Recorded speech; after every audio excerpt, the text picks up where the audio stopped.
옛날 보이스카웃에서 이런 일이 있었다고 합니다. 보이스카웃에서 한번 웅변대회가 열려지게 됐는데 그 아이들 가운데 지미라고 하는 아이가 있었습니다. 이 지미도 그 웅변대회에 참가하기 위해서 열심히 연습을 했어요. 그리고 그날 이제 웅변대회가 열려지는 날 수많은 학부모들이 강당에 참석을 했고 또 지미의 부모님도 참석을 했습니다. 이제 지미 차례가 돼가지고 지미가 단위에 올라갔어요. 그리고는 웅변을 시작을 했습니다. 그동안 열심히 연습한 대로 웅변을 잘 해나가게 됐어요. 그러다가 중간쯤 가가지고 갑자기 문제가 생겼습니다. 그동안 연습한 그 연설, 그 웅변 그 글들이 하나도 생각이 나지 않는 것입니다. 그 머리가 하얗게 됐어요. 생각이 나질 않는 거예요. 그래서 지미의 얼굴은 홍당무처럼 되고 말았습니다.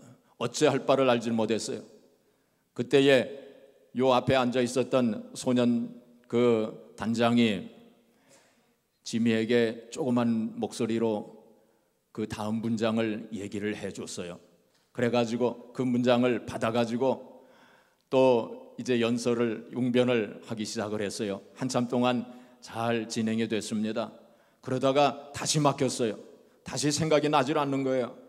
그래가지고 우물쭈물하고 이제 그냥 포기를 해야 되겠다 이런 생각도 들었습니다. 그런데 그 앞에 앉아있던 소년 단장이 그를 바라보면서 확신에 찬 눈빛으로 그 지미를 바라보았습니다. 그리고는 지미에게 또 다음 문장을 얘기를 해줬어요. 그래가지고 그 문장을 받아가지고 가까스로 떠듬떠듬거리면서 가까스로 그 웅변을 마쳤습니다. 그리고 지미는 얼굴을 푹 숙인 채로 자기 자리로 돌아왔어요. 그 부모님도 얼굴을 푹 숙였습니다. 거기 모인 학부모들은 그냥 마지못해서 몇 번 박수를 치다가 말았습니다. 참담한 실패였어요. 자, 그런데 그때 소년 단장이 일어나서 단위로 올라갔습니다. 그리고 이렇게 얘기했어요. 나는 방금 일어난 일 때문에 여러분들이 생각하고 있는 것보다 훨씬 큰 기쁨을 느낍니다. 여러분들은 방금 불행한 실패로 끝나버릴지도 모르는 상황에서 영광스러운 승리를 거둔 한 소년을 보았습니다. 지미는 얼마든지 웅변을 포기할 기회가 있었습니다. 포기하는 것이 훨씬 더 쉬웠을 것입니다. 200명이 넘는 청중 앞에서 웅변을 끝까지 마친다는 것은 내가 아는 한 가장 큰 용기와 배짱을 필요로 하는 일입니다. 앞으로 여러분들은 오늘 지미가 한 것보다 더 나은 웅변을 들을 기회가 있을지도 모릅니다만 내가 자신 있게 말씀드릴 수 있는 것은 지미가 방금 여러분들에게 보여준 것만큼 우리 소년단의 정신을 더 잘 나타내주는 경우는 없으리라는 것입니다. 어려운 상황에서도 포기하지 않고 끝까지 앞으로 나아가는 것이 바로 우리 소년단의 정신이기 때문입니다. 그렇게 말을 하자 거기에 모인 모든 학부모들이 우레 같은 박수를 쳤어요. 그리고 지미도 얼굴을 들었습니다. 그리고는 허리를 꼿꼿하게 세웠어요. 그리고 지미의 그 부모님들도 얼굴을 들고 환한 웃음을 지었다는 것입니다. 그렇습니다. 우리는 이 세상을 살아가는 동안에 누구나 실패를 경험해요. 그렇지 않습니까? 그런데 문제는 그 실패에 있는 것이 아니라 바로 실패를 했을 때 바로 우리의 마음 자세, 어떠한 마음 자세를 갖느냐 하는 그것이 문제예요. 그래서 골드 스미스라고 하는 사람이 이렇게 얘기했습니다. 우리의 영광은 한 번도 실패하지 않는 데 있는 것이 아니라 쓰러질 때마다 낙심하지 않고 다시 일어나는 데 있다 라고 그렇게 말했어요.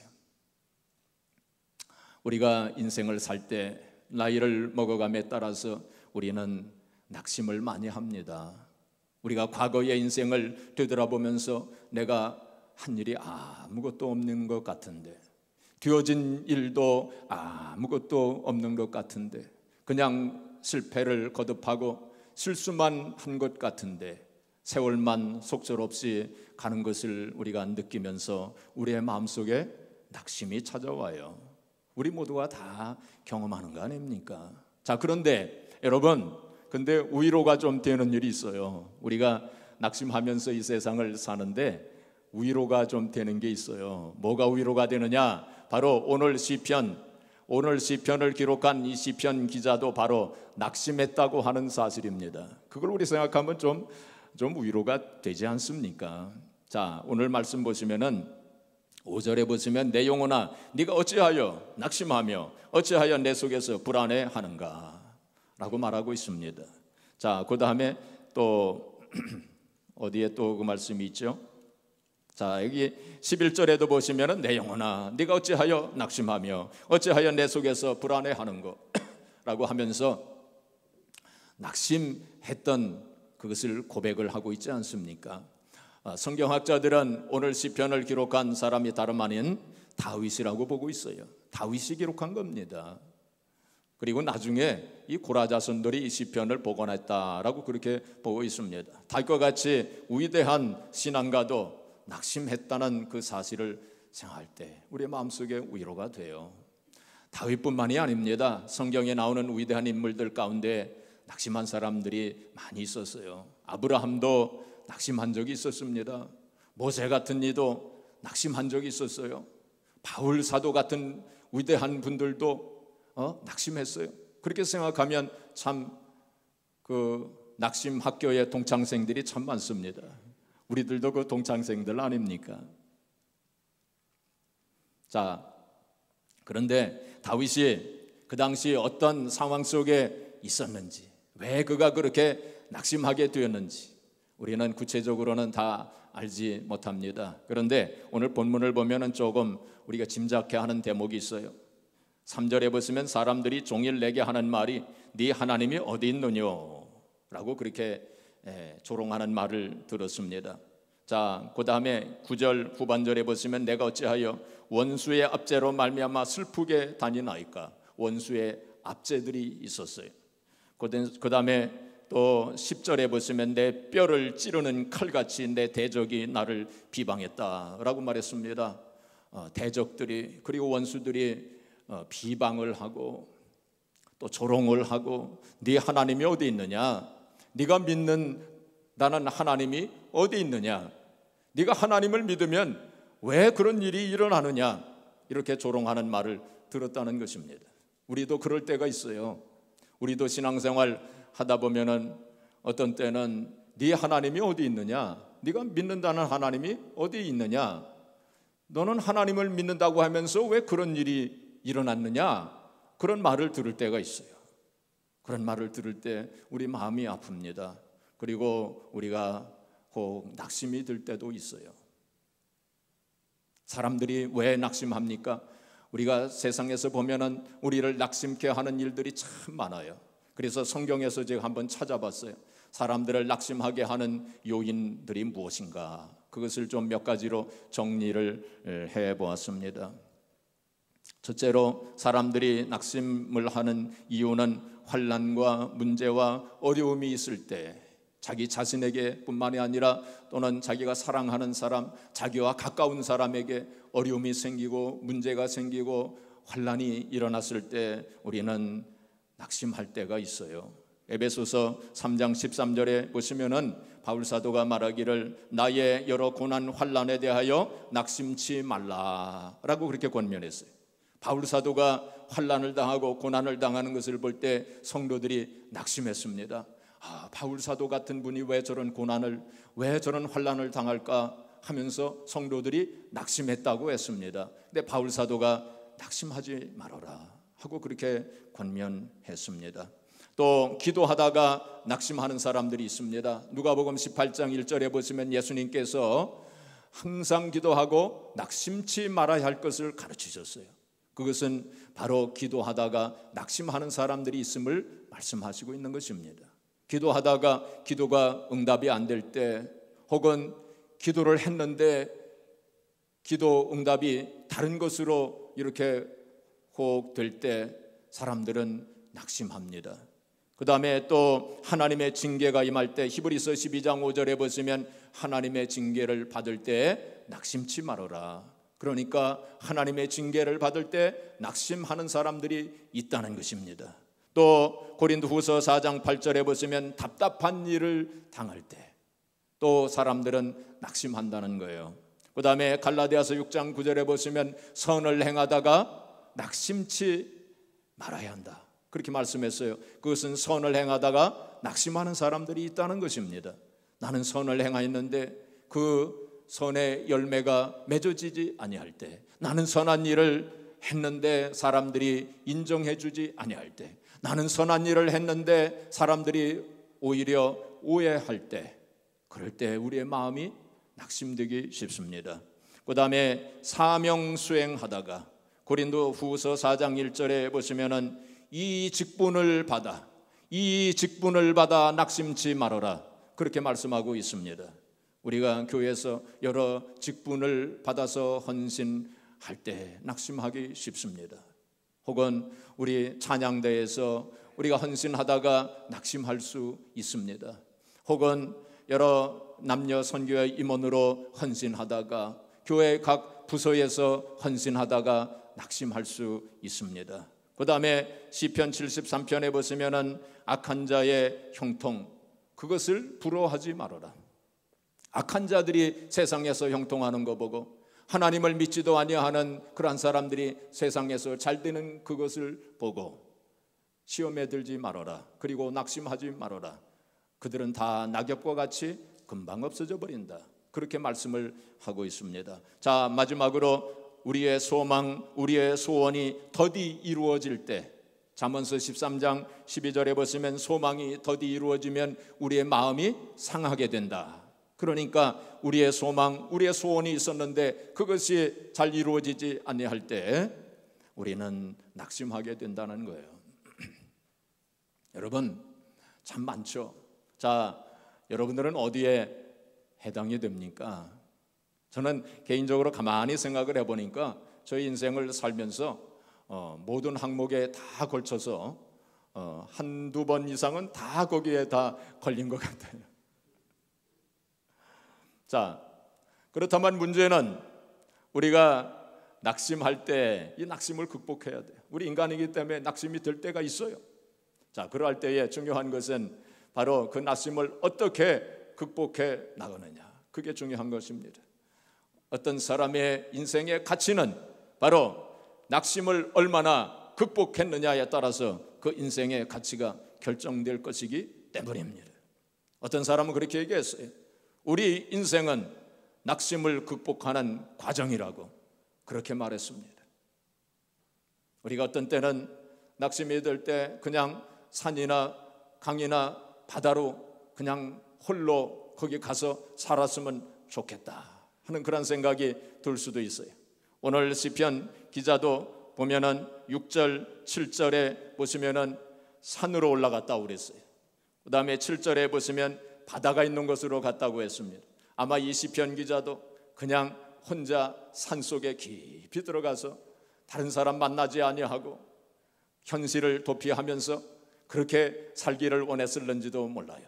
그러나 그것은 올바른 신앙의 자세는 아닙니다.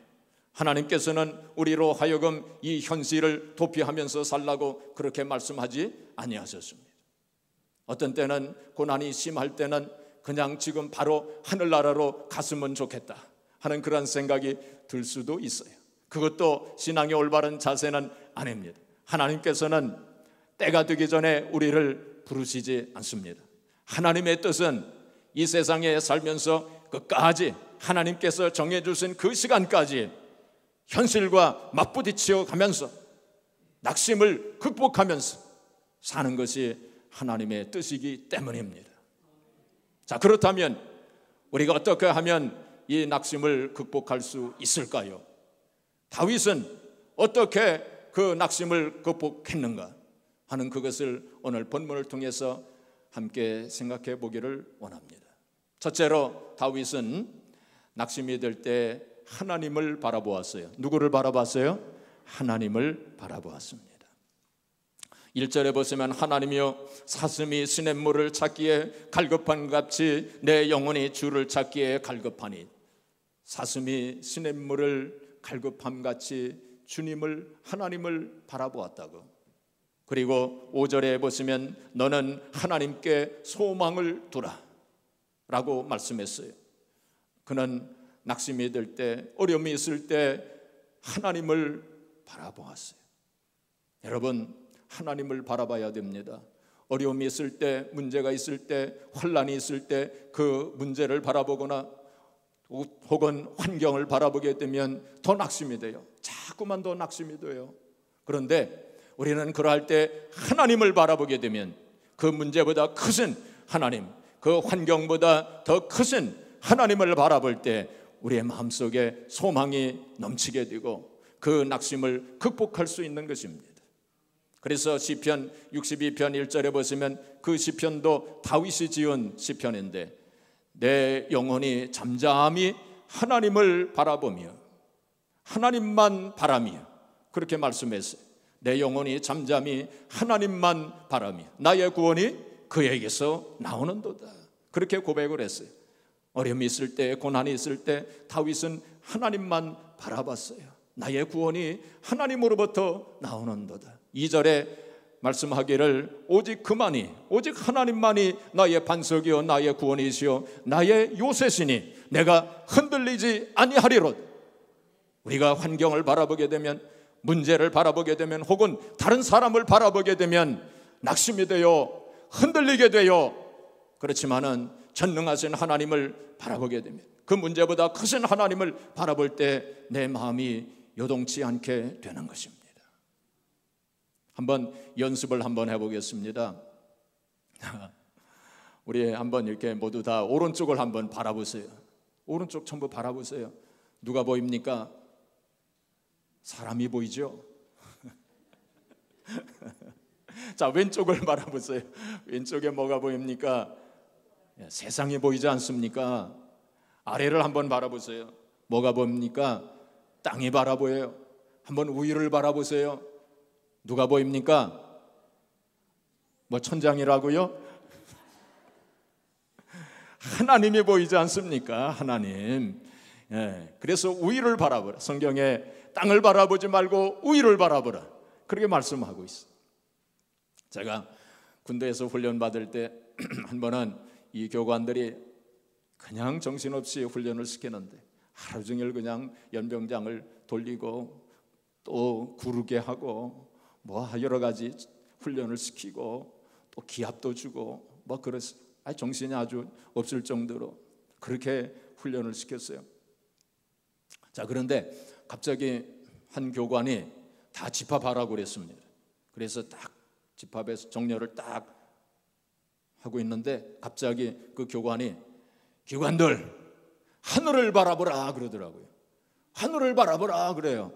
그래서 갑자기 이게 무슨 말인가, 또 어떤 기합을 주려고 또 그러는가 그랬어요. 그래서 다 하늘을 바라봤어요. 그때 교관이 뭐라고 얘기했냐면 기관들 힘이 들 때, 어려울 때 하늘을 바라보라 그러더라고요. 그 교관이 믿는 사람이었는지 안 믿는 사람인지 그건 모르겠어요. 근데 제가 하늘을 바라보니까 진짜 하늘이 있더라고요. 그러니까 정신없이 훈련을 받다 땅만 바라보다 그렇게 살다가 하늘을 보니까 진짜 하늘이 있더라고요. 야, 하늘이 있구나. 다시 한번 실감을 했어요. 여러분, 참 인생 살다 보면 정신없을 때 있어요. 그렇죠? 그냥 땅만 바라보고 세상만 바라보고 다른 사람 바라보고 그러면서 원망불평하면서 그렇게 살 때 있어요. 여러분, 그러할 때 하늘을 바라보세요. 하나님을 바라보시기를 주의 이름으로 축복합니다. 다윗은 바로 그러한 상황 속에서 하나님을 바라봤어요. 어떤 때는 왜 나에게 이런 일이 일어났는가? 여기에 하나님의 뜻은 무엇인가? 그것이 잘 이제 깨달아지지도 않고 이해되지도 않을 때가 있어요.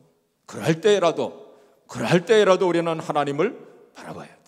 그럴 때라도 전능하신 하나님, 선하신 하나님을 바라보고 그 하나님을 신뢰하고 하나님을 의지해야 돼요. 결국은 하나님께서 선한 길로 인도해 주실 것을 믿고 하나님을 바라봐야 돼요. 그래서 욥기서 23장 10절에 고백하기를 나의 가는 길을 오직 그가 아시나니, 나의 가는 길을 오직 그가 아시나니. 어떤 때는 내가 가는 길을 나도 몰라요. 그렇죠? 내가 어디로 지금 가고 있는지 나도 몰라요. 그런데 오직 그가 하나님만이 아시니 그가 나를 단련하신 후에는 내가 정금같이 나으리라. 그렇게 말씀을 했어요. 이사야서 55장 8절에 보시면은 나의 길은 너의 길과 다르며 나의 생각은 너의 생각과 달라서 하늘이 땅보다 높음 같이 내 생각은 너의 생각보다 높으며 내 길은 너의 길보다 높다라고 말씀했어요. 하나님의 생각은 우리보다 훨씬 높은 데 계셔요. 어떤 때는 하나님의 그 생각, 하나님의 뜻을 우리가 알지 못할 때가 많아요. 이해가 안 될 때가 많아요. 그래도 우리는 그러한 때에도 하나님을 바라봐야 돼요.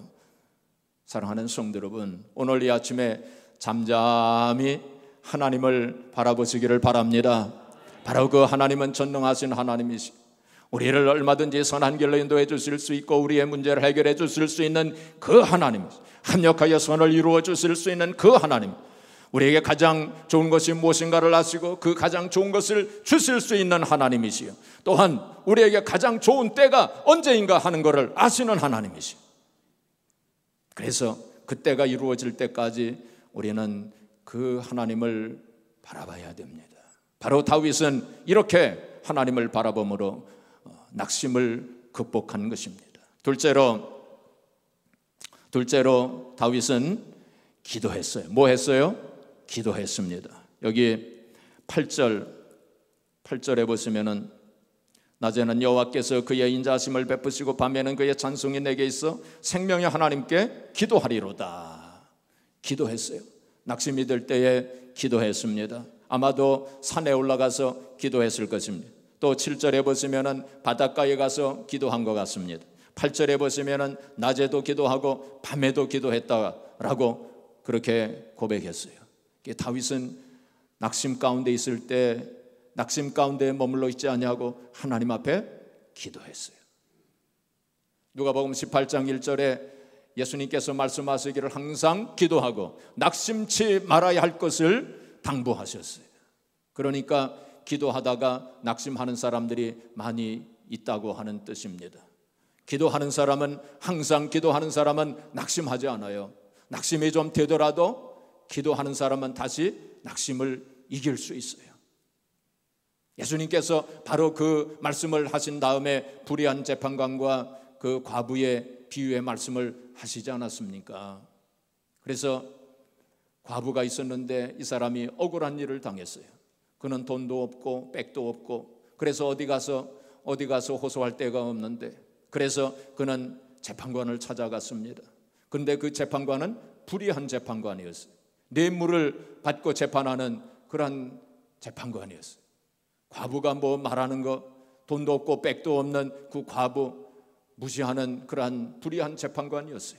근데 과부가 가가지고 아침에도 가서 호소하고 낮에도 가서 호소하고 밤에도 가서 호소하니까 이 재판관이 생각할 때 저 과부가 저러니 내가 제명에 죽지 못하겠구나, 이렇게 생각을 해서 내가 소원을 들어주는 게 낫겠다, 그렇게 생각해서 그 과부의 소원을 들어주지 않았습니까? 바로 예수님께서 그 비유를 말씀하신 거예요. 기도는 이렇게 해야 된다, 그 말씀을 하신. 그러시면서 바로 이어서 누가복음 18장 7절에 뭐라고 말씀하셨냐면 하물며 하나님께서 그 택하신 자들의 밤낮 부르짖는 원한을 풀어주시지 아니하시겠느냐. 주님께서 그렇게 말씀하신 것입니다. 여기서 중요한 단어가 하물며예요. 하물며 무슨 뜻입니까? 불의한 재판관도 과부의 그 호소를 들어주었는데 하물며 하나님께서, 그 하나님은 어떤 하나님이십니까? 좋으신 하나님이시오. 우리의 기도를 들어주시기를 원하시는 그 하나님께서 그 택하신 자들의 밤낮 부르짖는 원한을 풀어주시지 아니하시겠느냐. 바로 주님께서 그 말씀을 하시고, 주님께서 그 말씀을 하실 때에 주님의 모습을 한번 가만히 생각해 보세요. 주님께서 그 말씀하실 때 주님의 모습이 어떠하셨을까요? 아마도 안타까운 그 심정으로, 안타까운 모습으로 기도하면 되는데 왜 기도하지 않느냐 하시는 그 안타까운 마음으로 이 말씀을 하셨을 거예요. 오늘 이 아침에 우리들 한 사람 한 사람에게 똑같은 말씀을 주님께서 하시는 것입니다.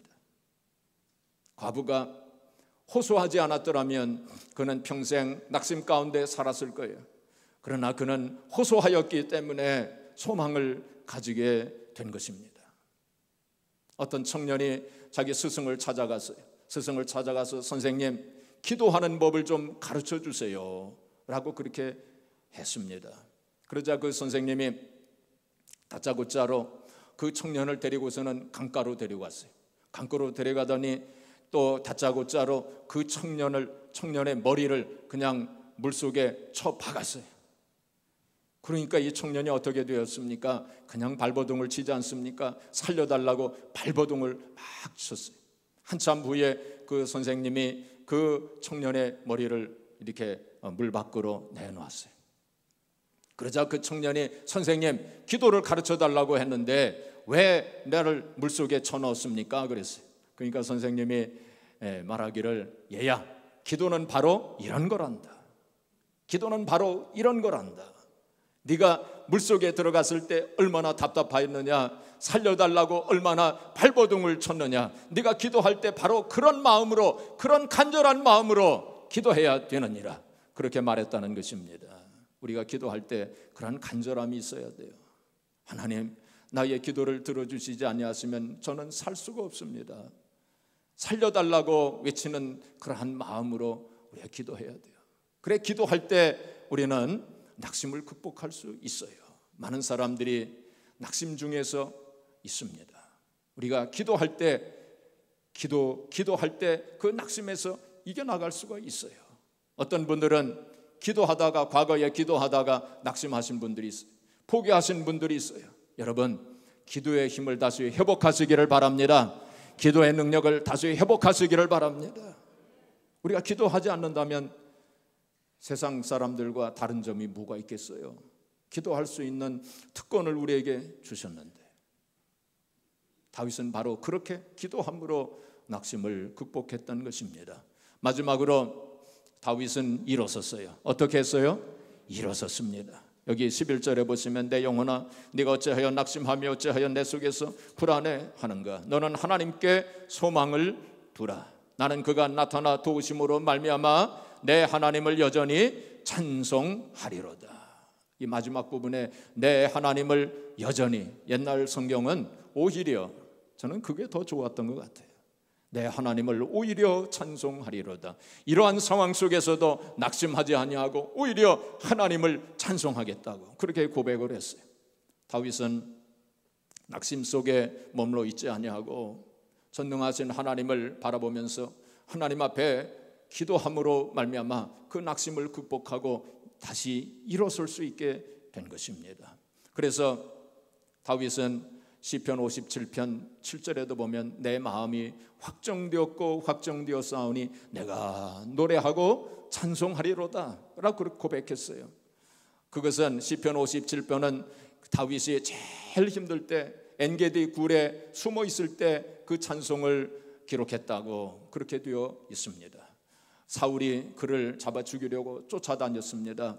그래서 엔게디 굴에 숨어 있었어요. 가장 힘들고 어려울 때에 그 엔게디 굴에서 그는 낙심하지 아니하고, 이러한 상황 속에서도, 이러한 형편 속에서도 하나님을 원망하지 아니하고 하나님께 불평하지 아니하고, 내가 이러한 가운데서도 하나님을 찬송하고 하나님 앞에 감사하겠다고 그렇게 고백했어요. 바로 그때 그 다윗의 모습을 보시고 하나님께서 감동하셨을 거예요.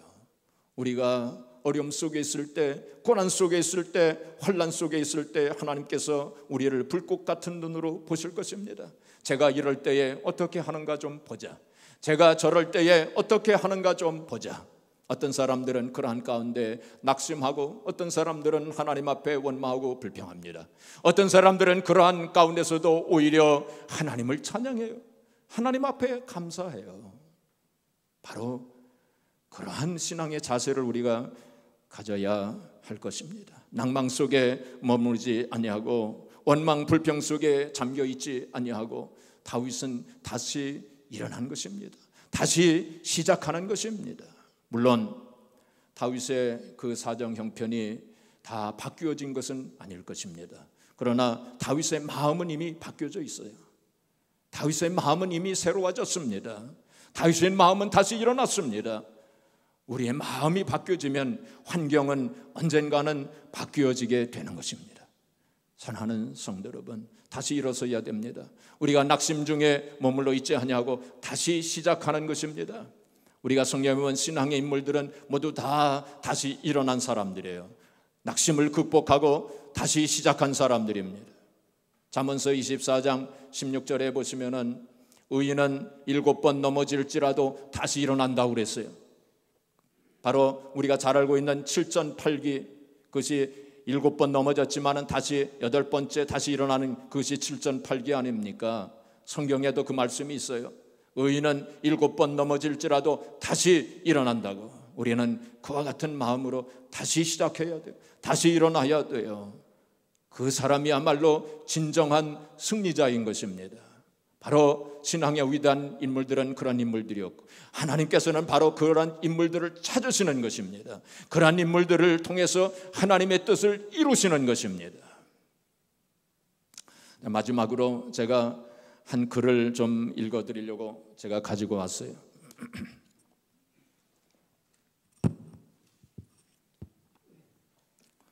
조금 깁니다. 그렇지만은 그 장면을 좀 마음속에 그려보시면서 잘 들어보시기를 바랍니다.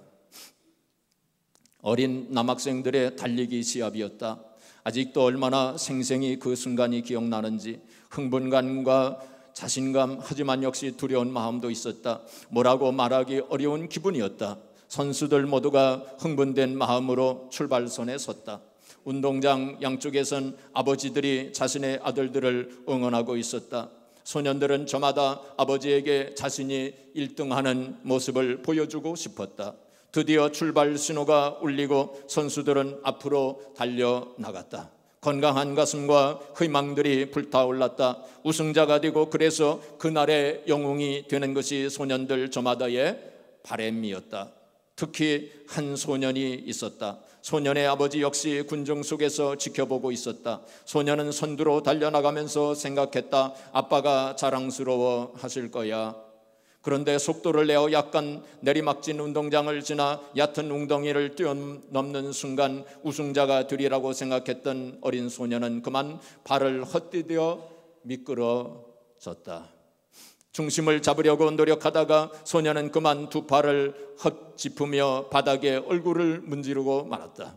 관중들의 터져나오는 웃음 속에서 그렇게 그는 자빠졌고 희망도 사라졌다. 이제 그는 우승자가 될 수 없었다.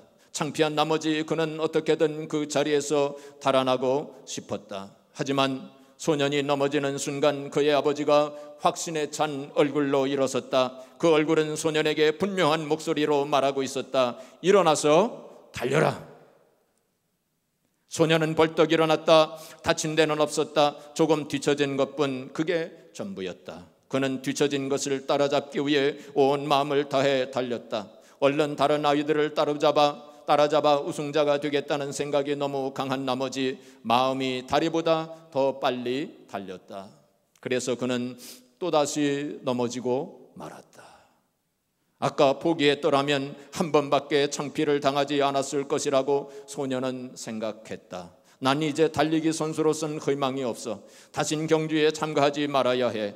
하지만 군중의 웃음소리 속에서 소년은 아버지의 얼굴을 발견했다. 그 확신에 찬 얼굴이 다시 말하고 있었다. 일어나서 어서 달려라.